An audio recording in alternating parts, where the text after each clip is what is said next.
Good morning. मेरे इस video में फिर से आपका स्वागत है। उम्मीद करते हैं आप लोग अच्छे होंगे और भले चंगे होंगे। आइए फिर से हम वीडियो स्टार्ट करते हैं।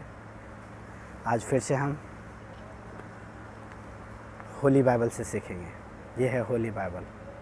ये परमेश्वर का वचन है, यानी ये व्यवस्था है, यह संविधान है मानव के लिए, इंसान के लिए। आइए हम इससे डायरेक्ट पढ़ेंगे। आप वीडियो में बने रहें, वीडियो को पूरा देखें। प्रभु आपको आशीष दे। तो आज भी हम पुराने नियम की किताब नीति वचन को पढ़ेंगे, जो सुलेमान राजा ने लिखा है, जो अति बुद्धिमान थे। आइए मैं आपके लिए पढ़ देता हूँ। नीति वचन 2 का 16 पद। यहाँ पे विशेष करके स्त्रियों के लिए मैसेज है और उन पुरुषों के लिए मैसेज जिनका शादीशुदा हो गया है, और उन सब के लिए है जो बच्चे और जवान हैं, सब के लिए। तो पढ़ने के द्वारा, सुनने के द्वारा प्रभु आपको आशीष दे। ध्यान से सुने, मैं आपके लिए पढ़ देता हूँ। तब तू पराई स्त्री से भी बचेगा जो चिकनी चोपड़ी बातें बोलते हैं। कुछ स्त्रियाँ ऐसे बन चुके हैं जो चिकनी चोपड़ी बातें बोल को पुरुष को फंसाते हैं। आप पुरुषों, प्रभु आपसे कह रहा है कि आप उनसे भागें, उनसे दूर रहें, क्योंकि आगे मैं गुड़गांव में था, और गुड़गांव में जब मैं कुछ ऐसे स्त्रियों को देखा हूँ जो सड़कों पर रहते हैं और वो चिकनी चुपड़ी बातें बोलते हैं और इंसान की जीवन को फंसाते हैं, तो उनसे अब बचें। आगे लिखा है 17 पद, और अपनी जवानी के साथी को छोड़ देते हैं। ये उन स्त्रियों के लिए है जिनका शादी विवाह हो गया है, लेकिन अपनी जवानी के, जिनके साथ शादी हुआ था, जिनके साथ उनका विवाह हुआ था, उनको छोड़कर गैर मर्दों के पीछे भागते हैं। उनको बोल रहा है ऐसे लोगों से आप बचें। और अपनी जवानी के साथी को छोड़ देते हैं, और जो अपनी परमेश्वर की वाचा को भूल जाते हैं। ये ऐसी स्त्रियां हैं, शादीशुदा तो हैं, लेकिन अपनी जवानी के साथी को छोड़ देते हैं। अपनी परमेश्वर के वाचा को, जब वो शादी किए थे, जो वाचा बांधे थे, उसको तोड़ देते हैं और ऐसे रास्ते पे चल जाते हैं जहाँ पे खाई है। तो इनसे बचें।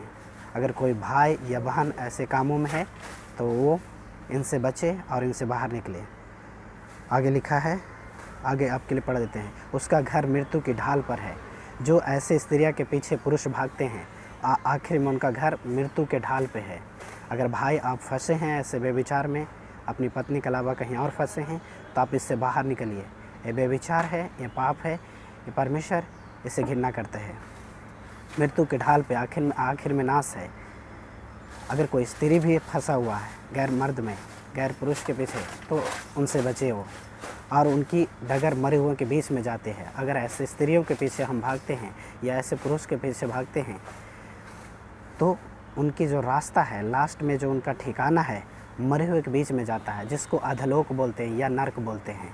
परमेश्वर वहाँ से आपको बचाना चाहता है। आगे मैं पढ़ देता हूँ 19। जो उसके पास जाते हैं उनमें से कोई भी लौट कर नहीं आता है।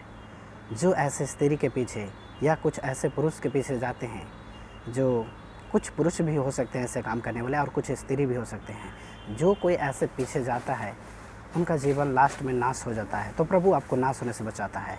आगे लिखा है, और ना वे जीवन का मार्ग पाते हैं। कभी भी वो जीवन का मार्ग नहीं पाते हैं, तो ऐसे बचें आप।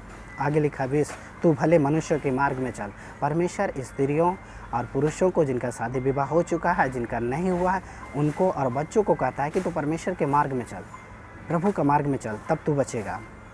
भले मनुष्य के मार्ग में। अब भले मनुष्य कौन है? जो यहोवा को जानते हैं, जो उसके नबी हैं, जो उनकी रास्तों पे चलना है, जो प्रभु के बारे में बताते हैं। प्रभु का वचन है, यहोवा खुद धर्मी है, यहोवा खुद परमेश्वर है, उसके रास्तों पे चले। आगे लिखा है, और धर्मियों के पथों को पकड़े रहे। धर्मी, हमें धर्मियों को खोजकर उसकी जो रास्ता, उसकी जो पथ है, उसको पकड़े रहें। आगे लिखा है 21, क्योंकि धर्मी लोग देश में बसे रहेंगे। इस देश में वही लंबा टिकेंगे, वही बसे रहेंगे जो धर्मी लोग हैं।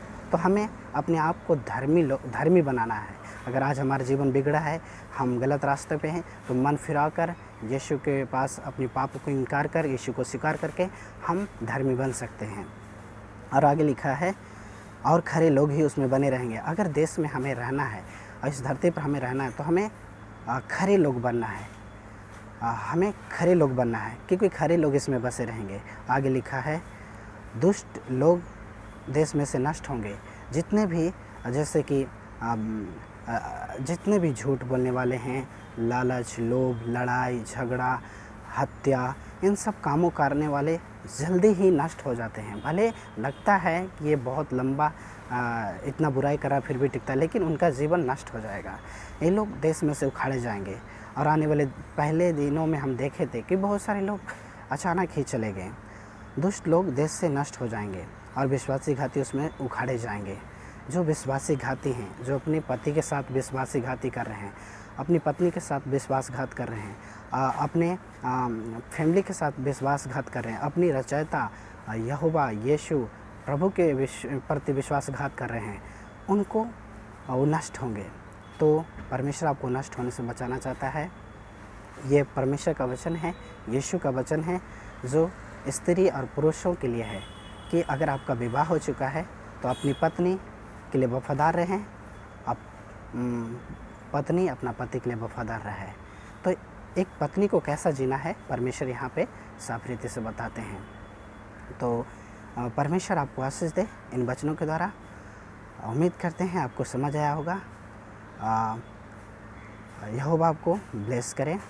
आइए हम इसी समय वीडियो को समाप्त करते हैं। सबको जय मसीह, गॉड ब्लेस यू। और भी आने वाले दिन में हम ऐसी वीडियो बनाते रहेंगे। तब तक आप अच्छे रहें, भले चंगे रहें। Thank you.